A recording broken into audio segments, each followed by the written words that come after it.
안녕하세요. 참았던 이야기들입니다. 구독과 좋아요 부탁드려요. 여러분, 혹시 가족 간의 사랑이 때로는 독이 될 수 있다고 생각해 본 적 있으신가요?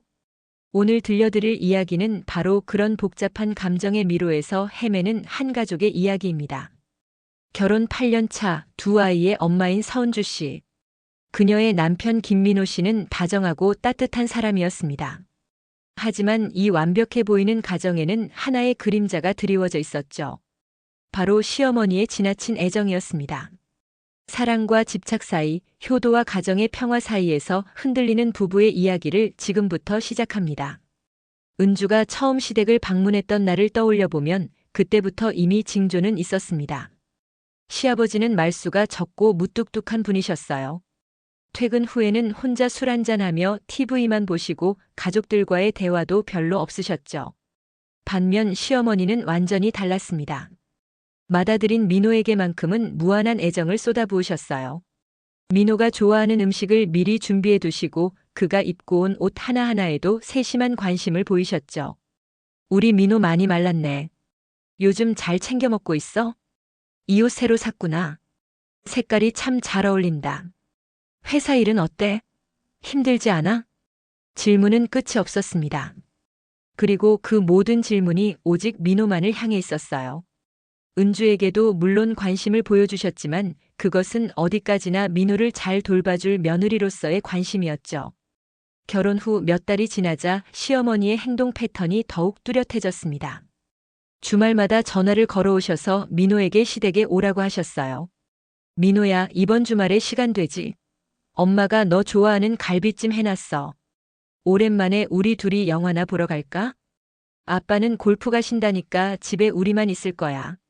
처음에는 효자인 남편이 대견스럽기도 했습니다. 어머니를 이렇게 챙기는 남자라면 나중에 나도 잘 돌봐줄 거라는 생각도 들었어요. 하지만 시간이 지나면서 뭔가 이상하다는 느낌이 들기 시작했습니다. 시어머니는 며느리인 은주보다 아들과 단둘이 시간을 보내는 것을 더 좋아하시는 것 같았어요. 은주가 함께 가겠다고 하면 너는 집에서 쉬어도 되라며 은근히 말리셨고 민호만 데리고 나가시려 했습니다. 첫째 아이가 태어나자 상황은 더욱 복잡해졌습니다. 시어머니는 손주를 무척 예뻐하셨지만 그보다도 아버지가 된 아들에게 더욱 집착하시는 것 같았어요. 민호야, 아기 때문에 밤에 못 자지. 힘들면 가끔 우리 집에 와서 푹 쉬어. 은주는 아기 때문에 바쁠 테니까 너라도 가끔 나와서 엄마랑 밥 먹자. 우리 민호가 아빠가 됐네. 정말 든든하다. 아이를 핑계로 아들을 독차지하려는 시도였죠. 심지어 평일 저녁에도 전화를 걸어오셔서 오늘 밤에 우리 집에서 자면 안 되냐고 물어보시기도 했습니다. 민호는 처음에는 엄마가 외로우시나 보다며 이해하려 했어요. 하지만 신생아를 돌보는 아내에게는 남편의 도움이 절실했습니다. 밤중에 아기가 울 때마다 혼자 일어나 분유를 타고 기저귀를 갈아야 했어요. 여보, 시어머니가 또 전화하셨어. 내일 저녁에 시댁에서 자고 가래. 아, 그래? 좀 곤란한데. 아기 때문에 너 혼자 두기가. 괜찮아요. 저야 뭐 혼자서도 할 수 있으니까. 은주는 항상 이렇게 양보했습니다. 하지만 마음속으로는 점점 서운함이 쌓여갔어요. 둘째 아이가 태어나자 시어머니의 행동은 더욱 이해할 수 없는 수준에 이르렀습니다. 두 아이를 돌보느라 정신없는 은주를 두고 민호에게만 여행이나 다녀오자고 제안하시는 거예요. 민호야, 요즘 너무 고생이 많다. 제주도나 다녀올까? 우리 둘이서. 애들은 은주가 봐주면 되잖아. 하루 이틀만. 당신도 가끔은 쉬어야지. 엄마랑 온천이라도 다녀와. 5살, 2살 아이 둘을 혼자 돌보라는 이야기였습니다. 아무리 가족이라지만 이건 너무했어요. 특히 둘째가 아직 어려서 밤중에 자주 깨는 상황에서 남편 없이 아이 둘을 돌본다는 것은 상상 이상으로 힘든 일이었습니다. 시어머니, 아이들이 아직 어려서 저 혼자는 좀. 에이, 며느리가 그것도 못해? 다른 집은 다 그렇게 하는데. 엄마, 은주 말이 맞아요.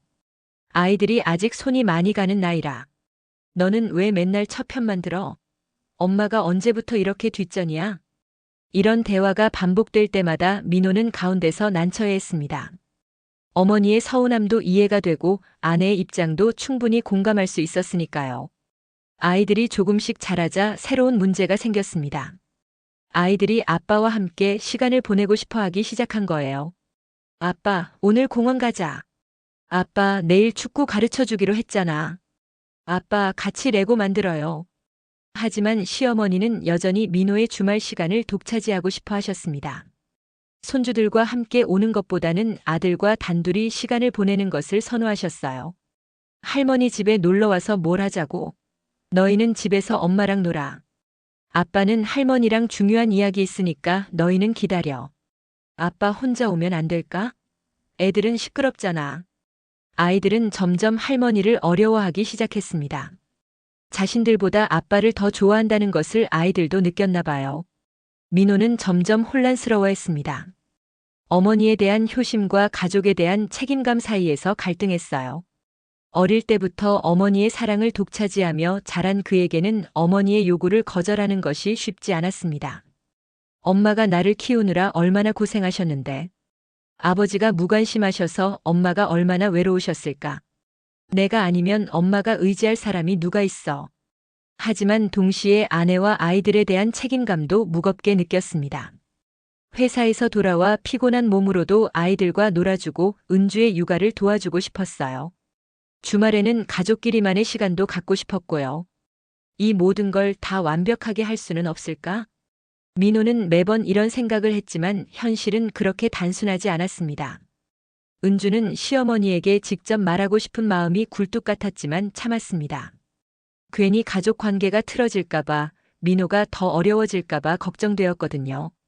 하지만 혼자만의 시간에는 눈물이 나곤 했습니다.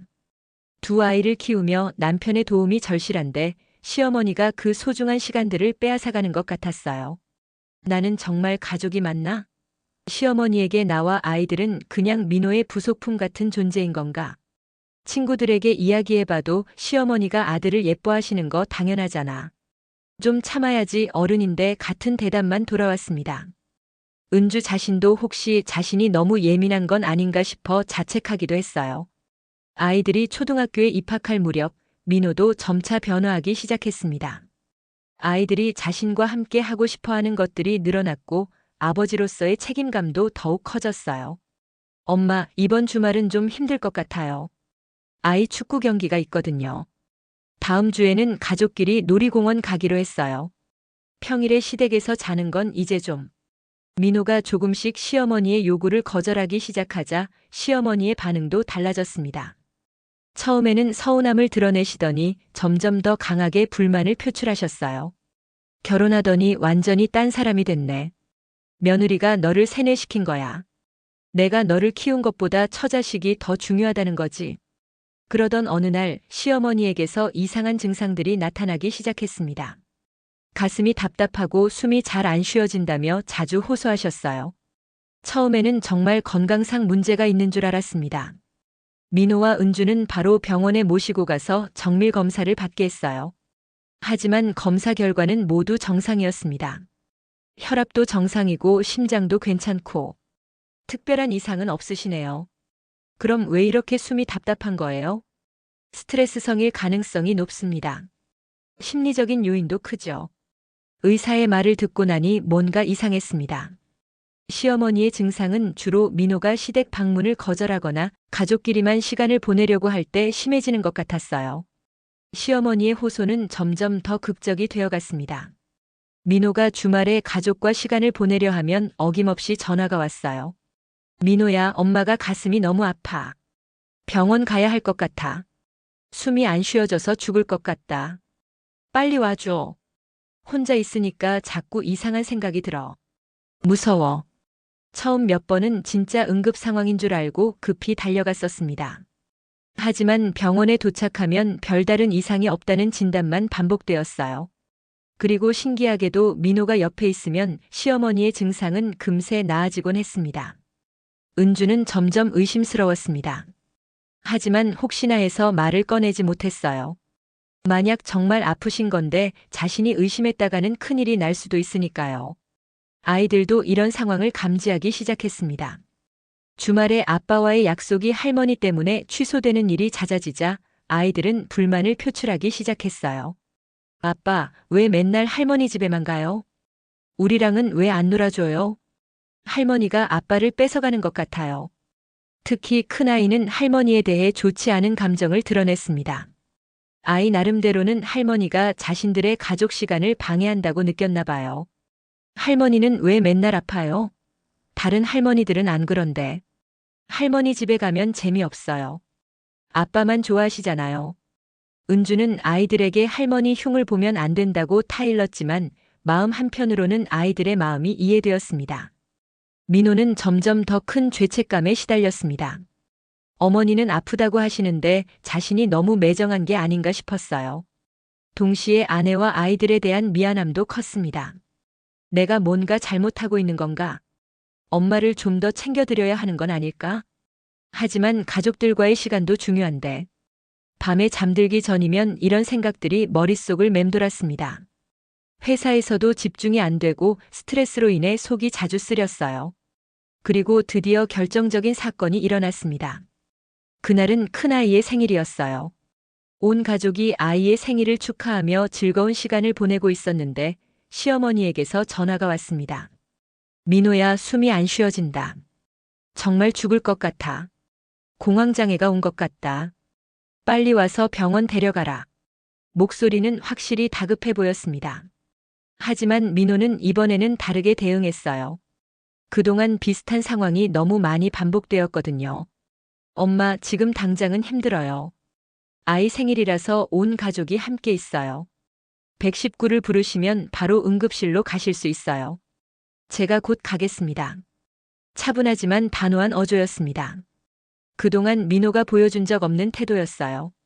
시어머니는 잠깐 당황하신 것 같았습니다. 그리고 곧 화가 난 목소리로 말씀하셨어요. 아니, 내가 직접 와야 돼. 119는 무슨 119야? 민호는 다시 한번 타협을 시도했습니다.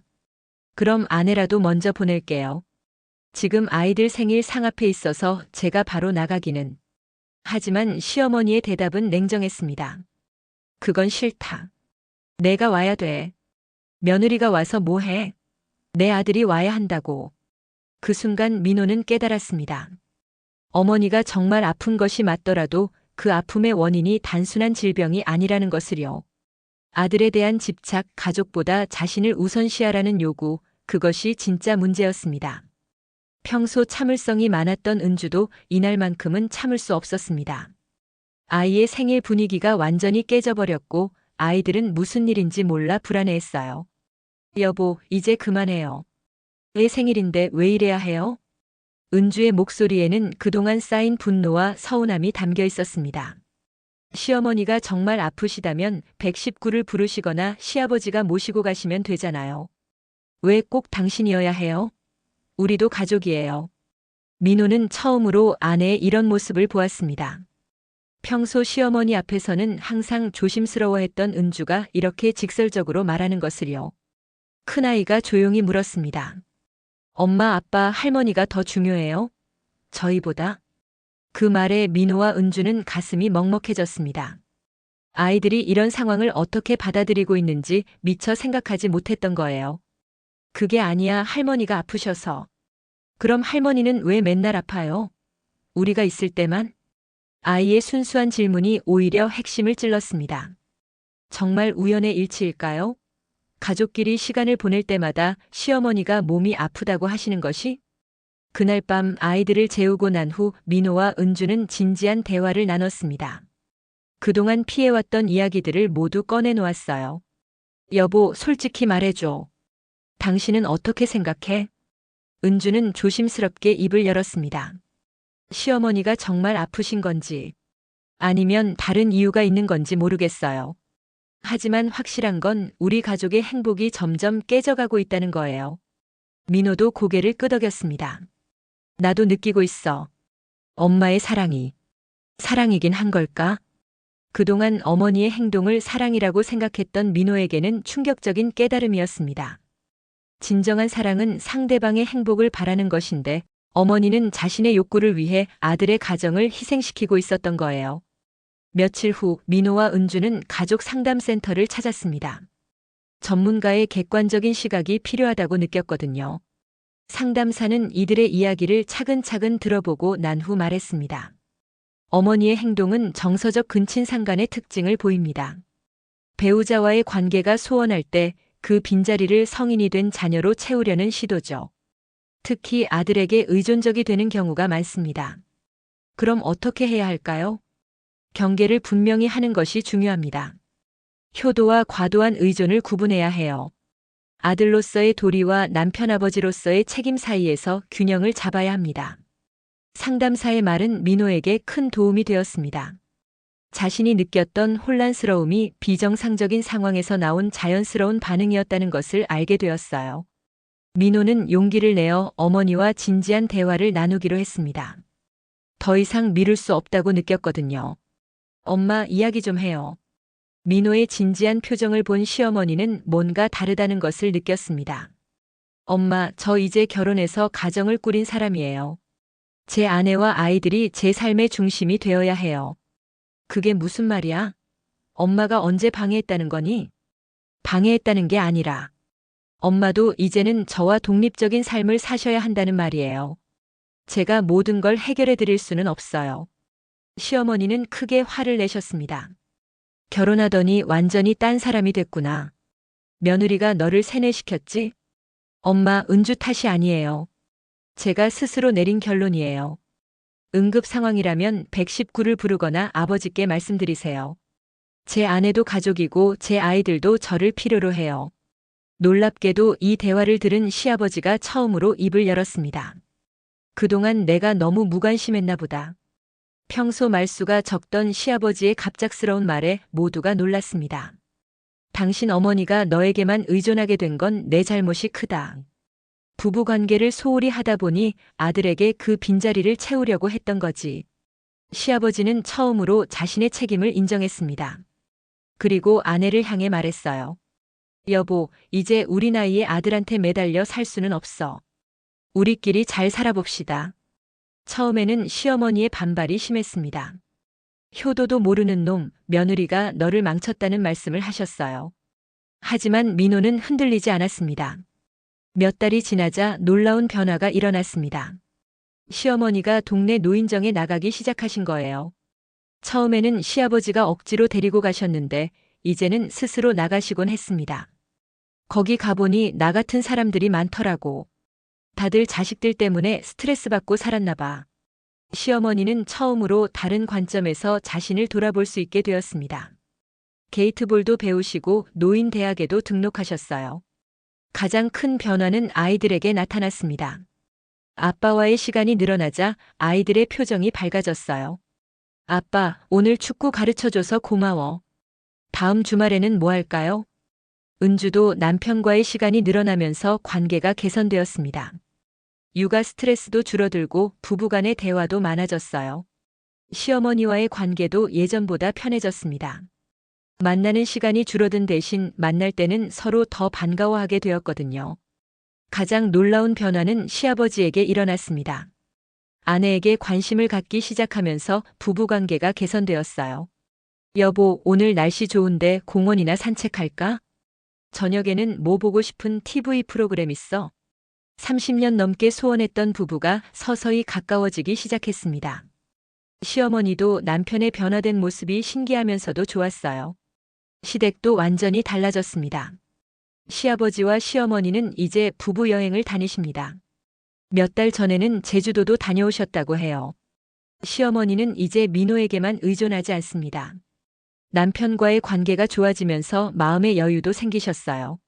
손주들을 볼 때도 예전처럼 아들을 독차지하려 하지 않으시고 온 가족이 함께하는 시간을 즐기십니다. 이 이야기는 우리에게 여러 가지를 생각하게 합니다. 사랑과 집착은 종이 한 장 차이일 수 있습니다. 사랑한다는 이유로 상대방을 구속하고 다른 관계를 방해한다면 그것은 진정한 사랑이 아닐 수도 있어요. 효도는 중요하지만 그것이 자신의 가정을 희생시키는 수준이어서는 안 됩니다.